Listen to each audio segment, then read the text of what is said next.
Масштабные учебно-тренировочные сборы специалистов-кинологов прошли на базе Центра кинологической службы Республиканского МВД. Участники – полицейские и их питомцы со всего СКФО. Главная цель учений – повысить профессиональные навыки кинологов. Полицейским провели теоретические занятия, ознакомились с современными и эффективными видами дрессировки.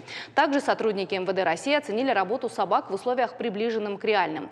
Кинологическая служба МВД по республике функционирует с 1984 года. Сегодня четвероногие друзья под руководством полицейских обеспечивают безопасность и охрану общественного порядка на всевозможных мероприятиях. Провести сборы в Северной Осетии решили не случайно. В центре есть современный административный корпус, 45 вольеров, тренировочная полоса. Специалисты отмечают здесь все условия для качественной работы со служебными собаками. А сами учения организованы на высоком уровне. Порядок и чистота Североостинского кинологического центра послужат примером для сотрудников из других регионов.